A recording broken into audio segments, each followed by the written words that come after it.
Weird Way Media.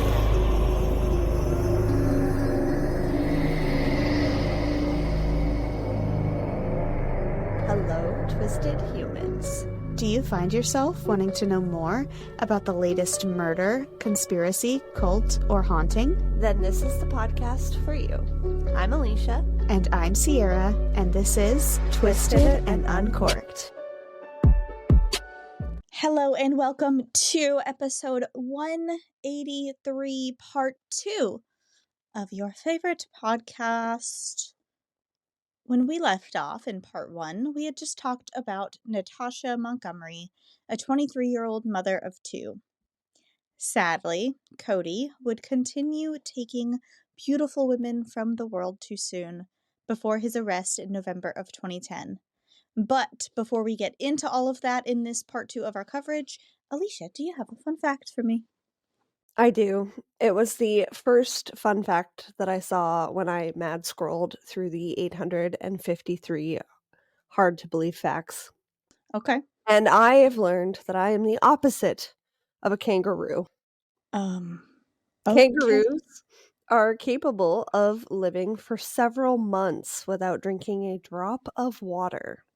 Same. Should they desperately need some, kangaroos dig wells in the ground over a meter deep to be able to access water.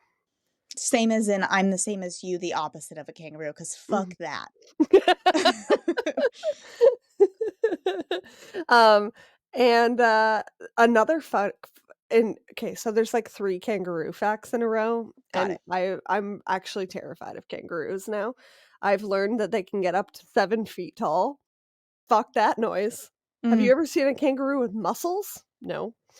So if a kangaroo is chased by a dog close to a lake or a river, it might jump in the water for safety. And if the dog follows them, they'll try and drown the dog. Kangaroos are not okay. Did we walk through the kangaroo exhibit when we went to the Cincinnati Zoo? Yes. Yeah. And it was They're kinda midday, strange. so they were all kind of laying down Yeah. and chilling, which I'm kind of glad for. The because last time I went there, one of the males was trying to forcibly be on top of one of the females. It was awkward. I'm standing by this. don't- Kangaroos are dicks. What time of the year was it?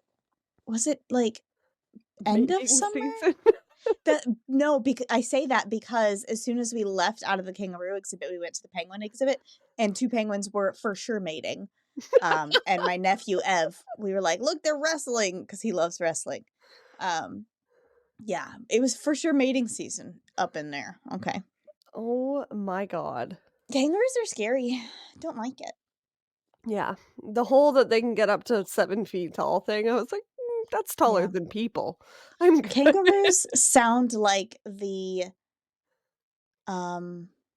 alpha males of like human men who call themselves alpha males. That's what I feel like kangaroos are. Totally. With my I air was quotes, if you're I not was watching. literally just gonna look and be like, wait, how many listeners do we still have in Australia before I get some angry messages? They're rocking number 3 still. So just know we love you. Kylie, no disrespect to kangaroos, No, but they probably also feel the same way about kangaroos. They gotta deal with their shit all day. right? They Yeah. gotta deal with them Feel bad for possibly them. drowning their dogs. It's fucked Yeah. up. I'm just saying. And fighting for no reason. The alpha male of it all. What's Yeah. your fun fact? My fun fact I learned while listening to 10ish Podcasts today, their newest episode. So, hurricanes were first given names in the United States in 1953, and they were only female names for the first 25 years. Oh shit. Only female names for hurricanes until 1978 when they started alternating male and female names. And now, Why is that? Is it like a mother nature thing or well, I am going to assume that in 1953 it was more of a women cause chaos thing Oh, yeah. because this is America. Yeah. But I should have stayed on Specifically the the kangaroo United thought States. train. Exactly. Um, so now they alternate between male and female every year, and there are actually 7 lists that they use. So every 7 years, they reuse the same names, I didn't unless know that. the storm is, super deadly or super costly, then they'll retire that name. One of the retired names is Alicia. Oh, shit. Yeah. My apologies on Yeah. behalf of all Alicias, including that hurricane. It That's was in the crazy. 1800s, it's fine. Is there a Sierra one? No, I checked. Damn. Yeah. You're, like, more of a peaceful soul, though. Like, you're I think quiet and also a lot of hurricanes don't get to the end of the alphabet. Like, there's usually not that many in a season. A is the first one. They go in alphabetical order, okay? There's always at least one. well, hopefully that's the last Alicia, because that's not what we wanna be known about over here. Well, it's retired, so Huh, never again. there we go. We're set. And speaking of not being set and not anything to do with what Sierra just said, I'm I just can make it. Wait, I got segueing. this. Okay, go. I got this. Okay, so speaking of hurricanes, I have in my new house that I just bought, a storm shelter. It's like underground. Shit. It's like a pod that you can like sit in, and we definitely plan on having hurricane parties down there and with drinks. Tell me a drink we could drink in a hurricane party. Well, the chaos that my husband caused is definitely a hurricane in itself. So, I made a white wine cranberry pear sangria. Sounds We've not delicious. used a lot of pears in our sangria history, and honestly, I don't eat a lot of pears, and I don't know why. I really like them every single time I buy them. So that said, I made this sangria, which I'm gonna tell you about it in a second, but it comes with a story. So Okay. I don't partake in witchy activity as often as I would like to because I'm just busy and I'm forgetful and a little ball of chaos myself. However, I did this year. I did 2 simmer pots, Mhm. and one of them had pears in them. So I had a mason jar made of this sangria in the fridge, and Kevin thought it was, like, old simmer pot Ah, and dumped it out. Kevin! Kevin! Not you, Kevin. And speaking of Kevin, Sierra was on our friend, Kevin's show from Where the Weird Ones Are, and I that was. released the day that we are recording this tomorrow, so January 8th. So go back in time a little bit and listen to that episode. Yes. Okay, so the sangria, back to that, and communication. So it is sliced pears, and you could do either fresh or frozen cranberries. And then I was feeling so bold because I still had a little bit of the ginger simple syrup from the red Mhm. wine sangria that we did before. So I was like, yeah, fuck it. Pear, cranberries, ginger, sure, whatever. Mix it in there. It actually worked with the white Nice. wine. It actually worked. Sounds It's good. like the time that I mixed mint and something else fucking weird, and you were like, "Why would you do that?" Sometimes it works. Sometimes it works. But that's okay. So, we forgive Kevin for that, and, I got wine still. I am just drinking water today. Good for you. Water is good. I should have had more of it yesterday. I did 2 hours of hot Pilates and yoga, and I could barely walk. Oof. I have had a kink, crick, whatever it's called in my Yeah. neck since Sunday, and I feel like I'm dying. I went to the gym on Those are the Monday worst. anyway, because I was like, "It's fine, I just won't mess with it." And the first half of the workout, I was fine. The second half, we were supposed to do these weird pull-up thingies, and I specifically asked the lady, I was like, "Listen, this hurts right here. How can I do this without hurting?" She's like, "Oh, it's fine. Just do Mm, this part. You'll be good." As soon as I got up there, I heard like a mm. crunch and I was like, "I'm leaving now. This fucking hurts so bad." So I didn't go And you today. lied to me. But yeah, I'm thinking about going tomorrow. I can almost turn my head all the way. So That's we'll see. awful. Yeah, I'm it's so weird to sorry. drive because I have to turn my body instead of my neck. Yeah. Like This way is fine. This way, not so much. Oh. And I heard that once you get, like, one kink in your neck, we sound 800. I You get multiple kinks, like, it's, like, more prone to happening. It's like slipping a rib, which I've done multiple times. Yeah. Apparently, once it happens once, it can happen a couple of times. See, what pisses me off the most about it is that for the past, like, 2 weeks, I have been sleeping in a way that I know is not the way I usually sleep. Ever since our vacation, we came back, and Uh, in my bed, I'm like, "Something's wrong. My pillow is wrong somehow. This isn't the way it's usually stacked." Like, I'm not sleeping correctly. And so Saturday night, I finally got it. I was laying down. I was like, "This is it. I got my pillows right." Sunday morning, I woke up with this. I was like, "Oh, ugh. apparently my body doesn't like that way of sleeping anymore." So, I got Oh, my pillows right, and it was wrong, unfortunately.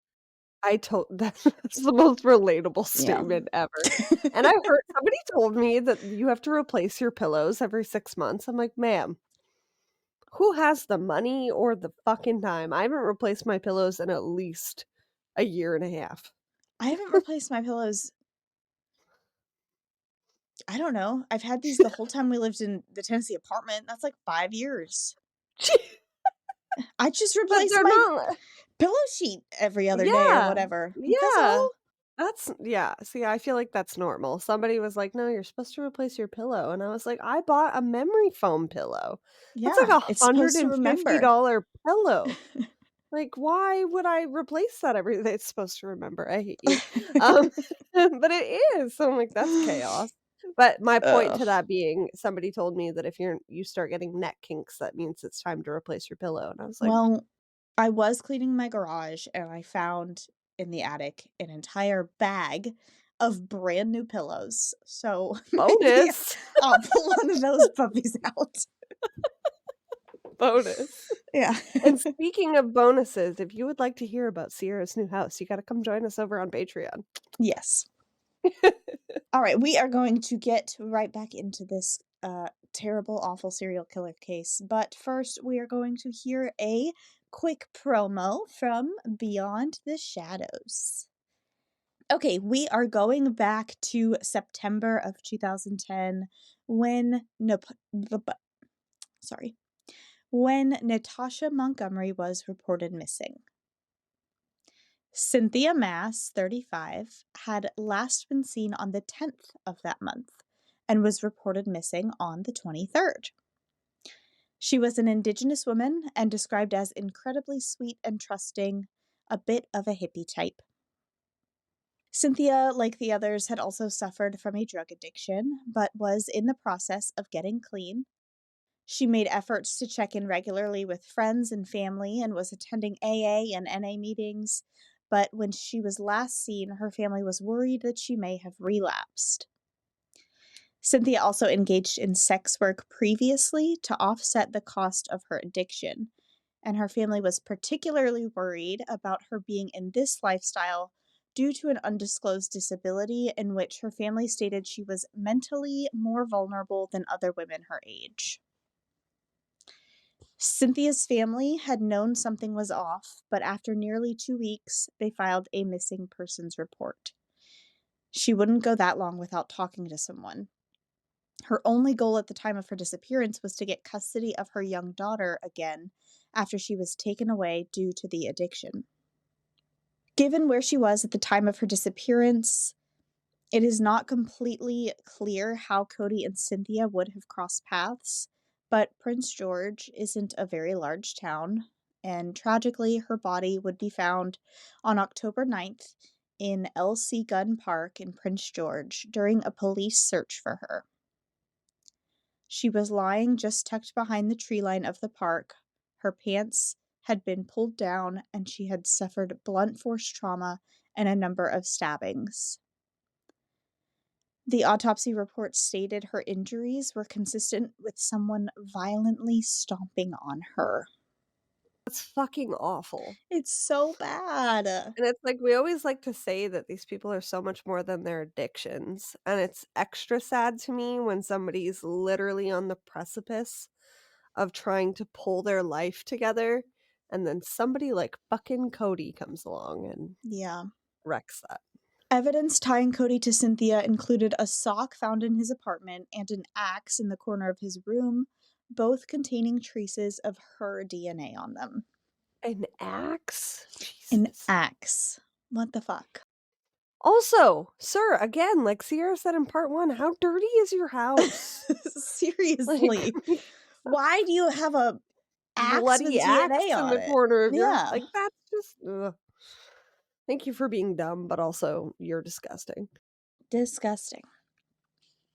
Now this brings us back to the beginning of our story on November 27th, 2010, when the body of a young woman is found due to police pulling Cody over for driving erratically and following the literal blood trail he left behind. That young woman would be identified as 15-year-old Loren Dawn Leslie, the girl from the ID found in the monkey backpack in Cody's truck.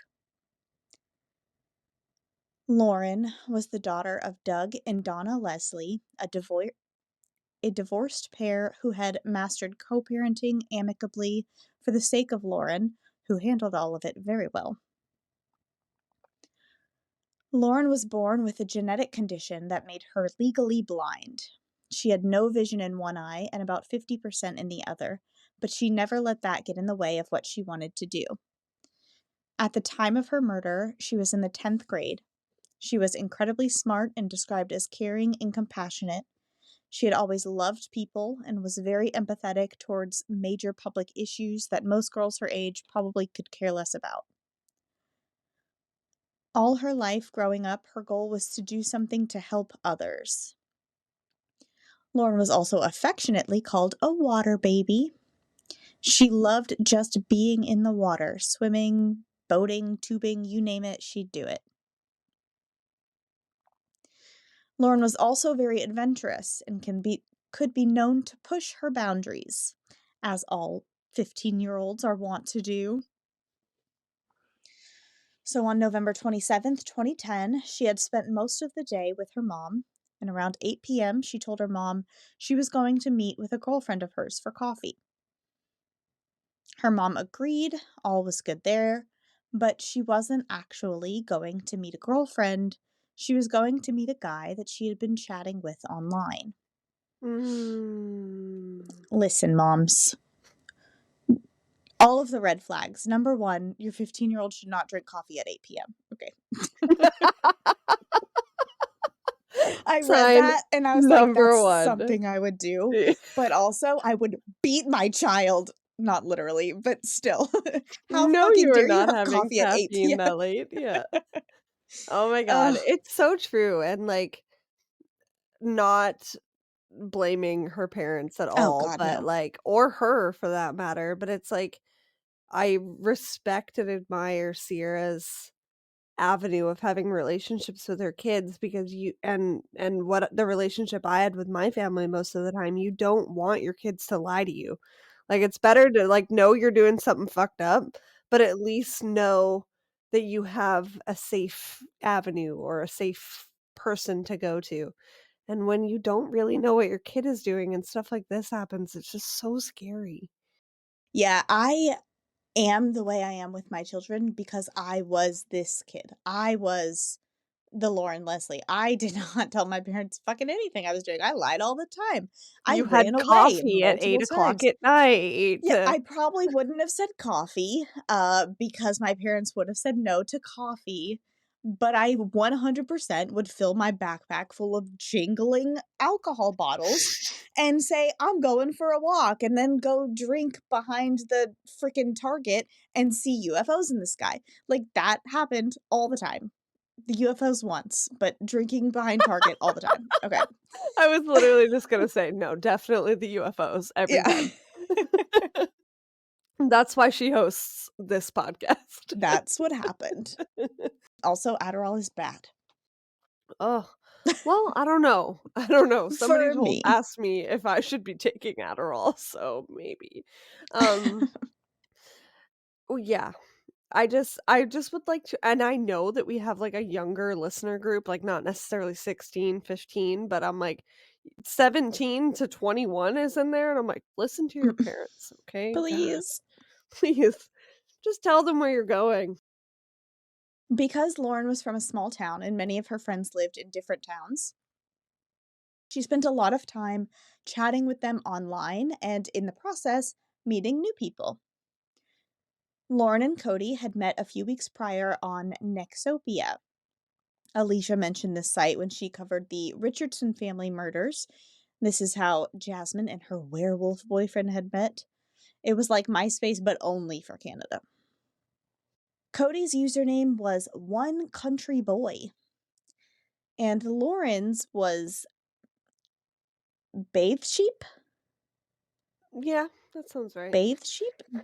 Somebody I said mean, Batha sheep in the documentary that I watched, oh, so it's maybe? Ba the sheep.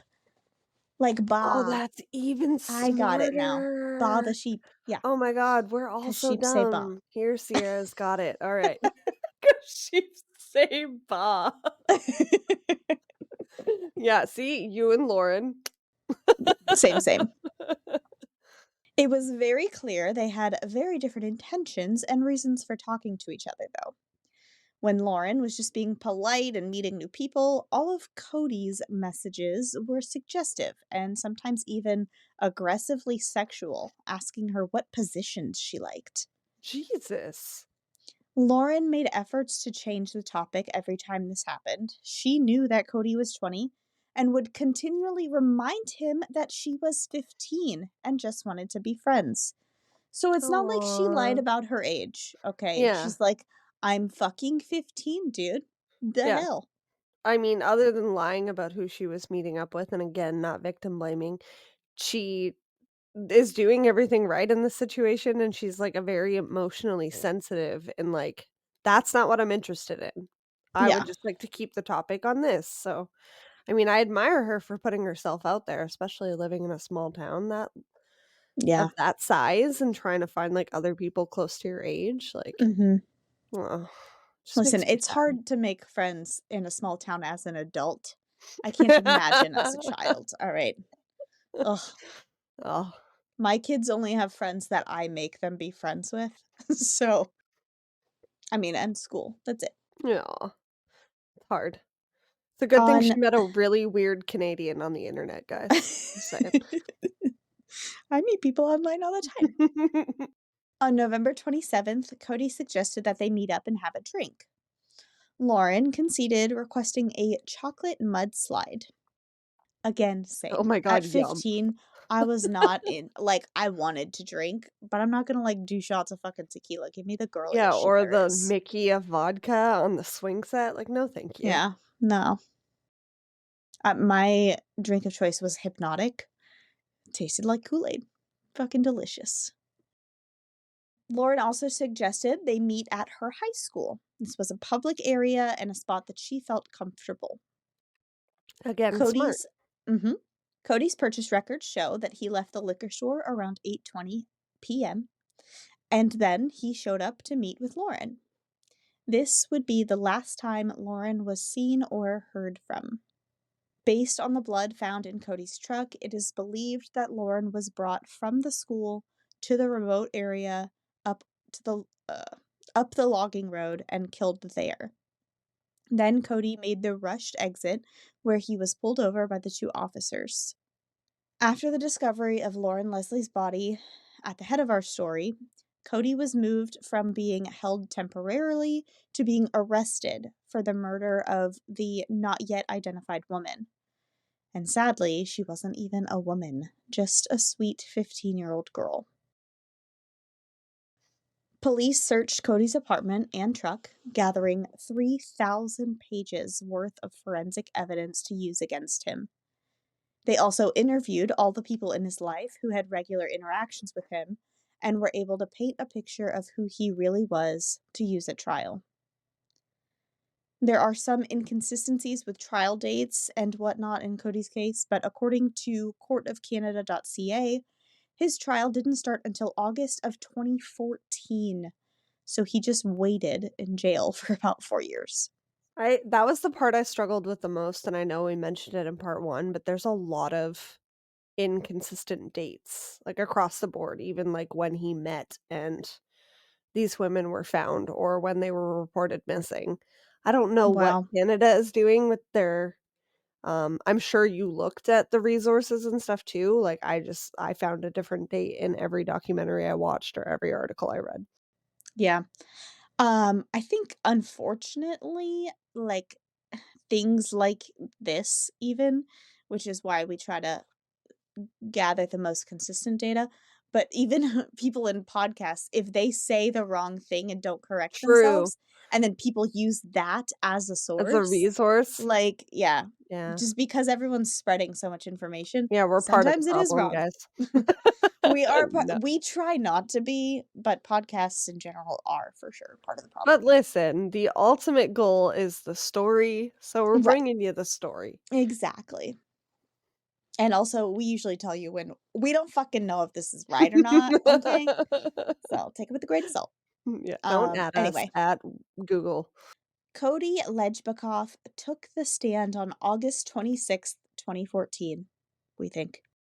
His initial story was to just play dumb. He knew nothing about Loren, never saw a body. It was all deer blood on him in his car. Her belongings were just found by him, and he wanted to turn them in to the police. Oh, such a good citizen. When confronted with questions about the murder of Natasha Montgomery, Jill Stichenko, Yes. and Cynthia Maas, and the DNA in his home, he said they were targets of a drug lord. They Yes. apparently owned this mystery man a lot of money for cocaine and had been killed. He referred to this mystery drug lord as X and said that he and two other accomplices that he referred to as Y and Z were tasked with getting rid of the bodies. Normal Tuesday night. You know, he watches too many fucking movies, let me tell you. Listen, we told you guys that it was gonna get worse with his Oh. bullshit. When his deer story wasn't working out because Lauren Leslie's DNA was in his vehicle, he changed it, telling the jury and family members of these victims that he and Lauren had met up for a drink, that they had been talking about their interests and lives when she just flipped out. Cody said Lauren pulled out a knife and began stabbing herself. He said she was so badly injured that he couldn't handle it anymore, and so he hit her on the head with a pipe wrench to put her out of her misery. Ugh. Is that not the stupidest thing you've ever heard? Like, the deer story, not door story, in part 1 was stupid, where, you shot it, chased it, and then beat it to death because you wanted to put it out of its misery. Your I goal is to not put just. anything out of its misery here, sir. You're just an ass Yeah, you and a seem like monster. you like the torture aspect, actually. Mhm. And you seem like you need to be in prison for a very long time. Luckily, the jury did not buy his stories, and on September 11th, he was found guilty on all four counts and sentenced to life in prison without the possibility of parole for 25 years per Canadian law. And I forgot to mention that it is just as rare in Canada to have a life sentence or first degree sentence without a body. And in the case of Natasha Montgomery, yeah, the blood evidence at his house Mhm. showed that it was very clear with that amount of blue Right. light that she could have possibly made it out of there alive, but they still haven't found her, so Cody did appeal his sentence in 2016, but it was denied. Psychologists who examined Cody speculated that his crimes were motivated by a desire for power and control. Targeting women who were already in a vulnerable situation gave him that much more power and confidence in committing the crime, and that no one would be looking for them either. They also noted his apparent lack of empathy, as he showed little remorse for his actions and changed his story several times. I have to say, I disagree with the lack of empathy only because, let me explain. I think that some of these people who like lie and change their stories all the time, they don't have a lack of empathy. They just can't handle what they did. So they change their story to make themselves feel better. I think he believes his lies on a surface level because he knows subconsciously that if he doesn't convince himself he didn't do it, he won't be able to live with himself. Maybe I'm giving him too much credit, but I feel like he's the kind of person who's like, "I didn't do it. I couldn't have done it." Because if he finally admits that he did it, he'll probably kill himself. Like, that he Yeah. just not Though because he there feels no, bad, but there but are those because, types of serial like, killers for sure. because how do I put this? And if you look at Um the heavy drug use on his part too, Mhm. like, I think that could be an escape possibly as well. Yeah. Yeah. I don't know how to put this without being offensive to others. Um, I know exactly what you're trying to say, which is why I'm so interested by what you were saying, but I know what you mean. It's like a delicate dance because we are always like, victim first, but he's Cody is a wanker. Cody is a wanker, okay? I don't like the P word, but that's what Cody is, alright? Mhm. He is the opposite of an alpha male, I'll tell you that. Yep. If alpha male was a good thing. He Mm, probably actually is an alpha male, the ones who say they're alpha males. he's like a beta alpha He's male. he's doing these things to feel strong because he feels weak, is what I'm getting at. Yes, Yeah. yes. He's a That fragile little fucking child boy, okay? I would He only really like does to these see things. Sierra Oh, on the anyway. panel for, like, forensic psychology, just, like, identify this man and then give this explanation. We'd get there eventually. Yeah, for sure. I like it. We both also recently watched slash are currently watching Ted Lasso, if Yeah. anyone is interesting or if anyone is interested in that and why Sierra is just pulling British slang out of her Well, see, back here's the pocket. thing. I hate the P word, okay? We all know what P Yeah. word I'm talking about. I just Pussy. think it sounds nasty. And it makes me happy that over there in England, they say wanker instead, but it means the same thing, right? I mean, basically, except they're using male genitalia instead of female genitalia. And I like that better. So, anyway, it's not as That gross to works. me. So, police in this case are certain that there are more victims out there that will eventually be tied to Cody. And without Loren being discovered, without Constable Keller being in the right place at the right time, Cody would have likely continued living his double life and brutalizing more women that he thought would never have been missed, looked for, or tied to him. Like so many other serial killers, Cody took advantage of the Highway of Tears. For 720 kilometers, there is an hour drive time between every little town, but it's pitch black. The bodies of the women taken along this highway are usually not found for a very long time after being reported missing, if at all. There are signs all along this highway with missing notifications and notes for women to stay safe. So we urge all of you to stay safe and trust your gut. And hopefully you enjoyed this very recent, sort of still ongoing serial killer case. I am glad I decided to switch gears and cover this one because I think that the Highway of Tears is an avenue that we've both decided that we wanted to dive down, and this Yeah. was like our toe in the water of So the I have that Highway of book sitting Tears. over I here. yeah, I know, I have a book too. We got so much stuff, guys, that we wanna present, and I think, like, yes, it highlights cases that need more attention because usually they're marginalized, like, instances of missing and murdered Indigenous women primarily, especially along the Highway of Tears, but also it just I don't know, I feel like the more people that know about it, the more people are s alert when they're like, it's so remote, like, I've Yeah. driven this highway. It's haunting, like, it's just woods and woods and woods and road for days, like, Mm. it's yeah, so and I mean, I don't think Cody Legebokoff himself. I like Sierra's anecdote of him being a wanker, but I don't think he's somebody that can be rehabilitated. Like, I think that he just has those evil impulses when it came to animals, when it comes to women, when it just like, I think if he was out, he would hurt more people, and I think he's hurt more than 4 people.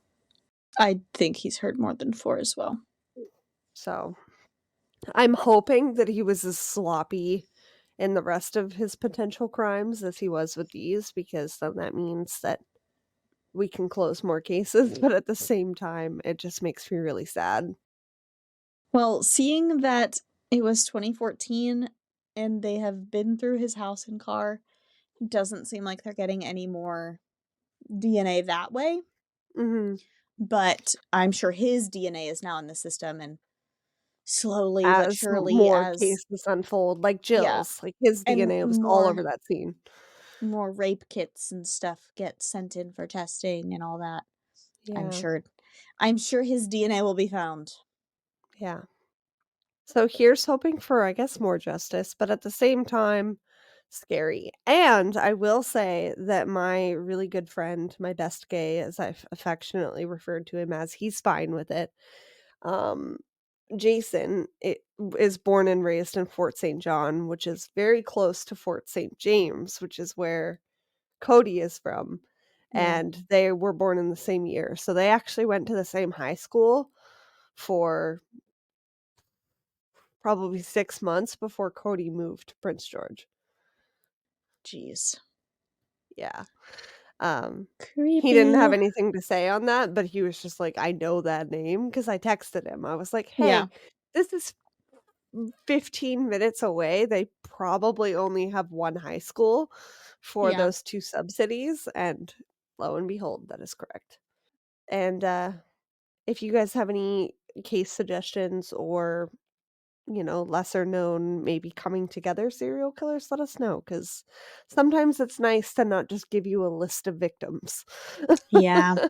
and actually dig into the story. So, do you have anything fun and happening and going on before we roll on out of here? Keep it brief, because you got to tell me fun things here in a I minute. do need to tell you fun things here in a minute. We're recording bitch and wine after this, guys.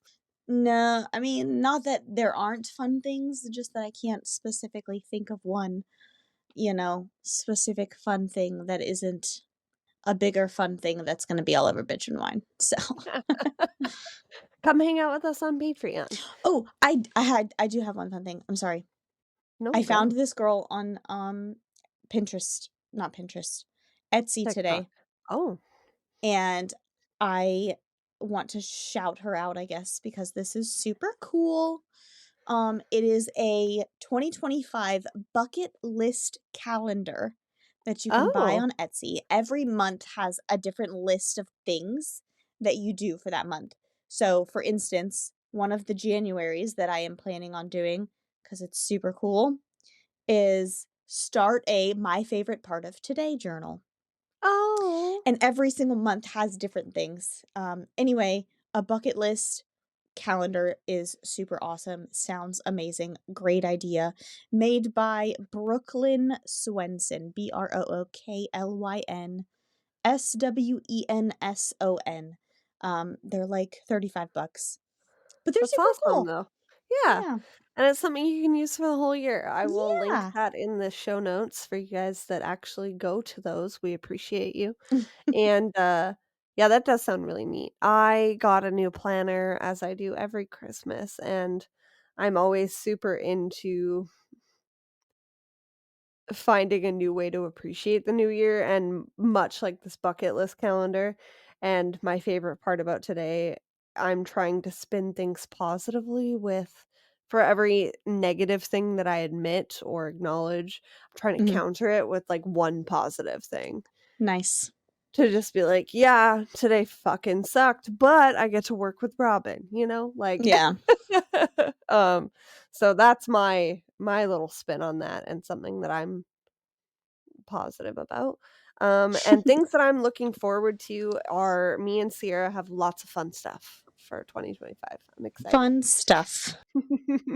And we love you guys so much. We will see you next week for my episode to be decided on topic. And in the meantime, Keep it twisted. Twisted and Uncorked is a proud member of Weirding Way Media. Hosted and produced by Sierra Zorn and Alicia Watson. If you like the show, don't forget to leave a 5-star rating and review wherever you are listening now. It really is the best way to spread the word. You can check out all things Twisted on our website, twistedanduncorked.com, and we will see you next Tuesday for a brand new episode.